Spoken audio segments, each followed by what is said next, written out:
Here I am in Middlesex Street. Let's find number 36.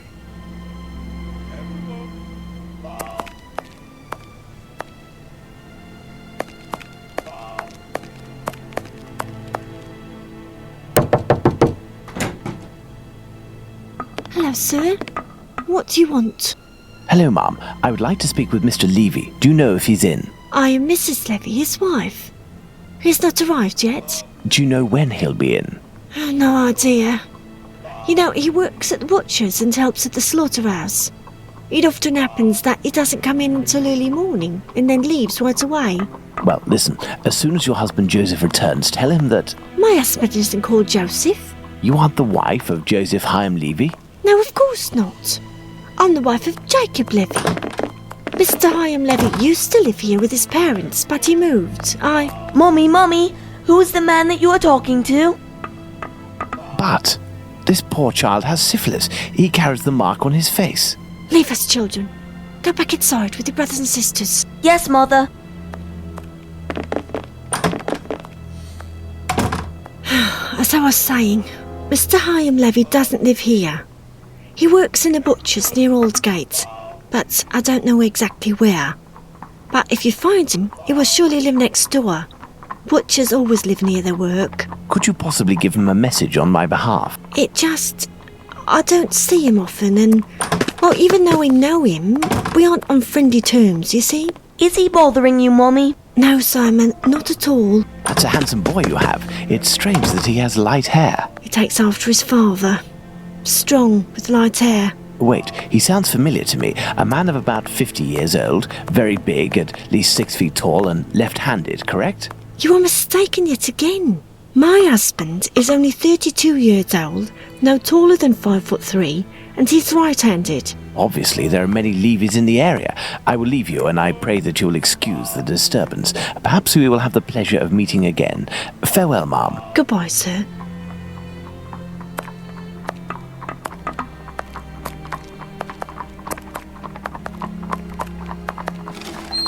Daddy! I must return to Baker Street.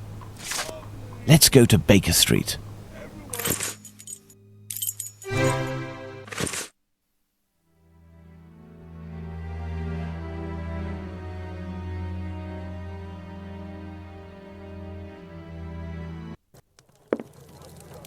Well, Watson, not looking so good. Whose fault is that, Holmes? If you hadn't shown me your masterpiece in clay... Some actions have much larger repercussions than would be assumed at first glance. Listen, Watson, in a few minutes I will leave Baker Street in order to meet Jack the Ripper and put an end to his crimes. Beforehand, I want to go over all our discoveries to assure myself that everything is clear. Jack the Ripper?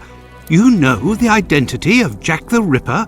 Without a shadow of a doubt, Watson, and I assure you that we are in possession of all the elements required to determine who Jack the Ripper is.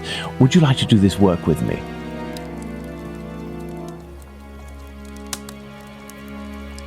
Well, we are still missing certain information in order to finish this investigation, Watson.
Perfect, Watson. Let's determine who Jack the Ripper is, Watson.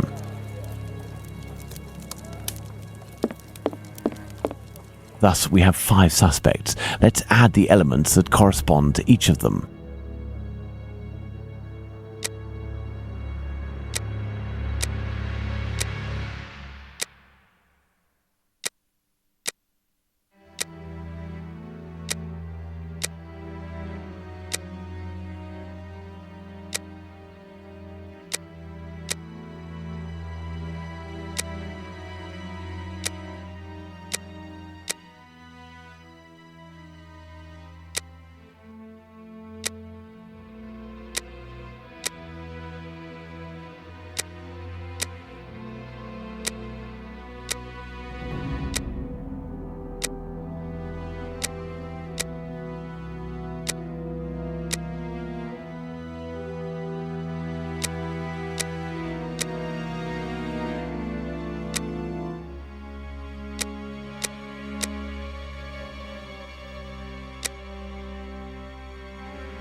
And there you go, Watson. Jacob Levy, Jack the Ripper.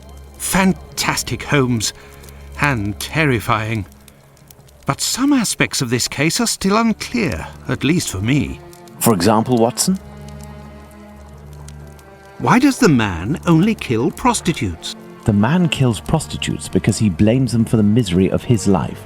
He must have frequented them assiduously, and during these nocturnal visits, he contracted syphilis, which he passed on to his spouse, and via her, at least one of his children. He is an angry man in despair following a mistake that cannot be fixed. Why does he only kill such miserable prostitutes? He never had the means to afford prostitutes of higher standing than Nichols, Chapman and the others. At one point in his life he was forced to steal to make ends meet. This indiscretion cost him dearly. He was imprisoned and exiled from his community.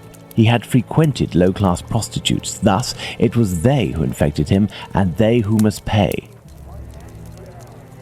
But why did he remove the organs? To take vengeance on his own community, which rejected him and had more success than he.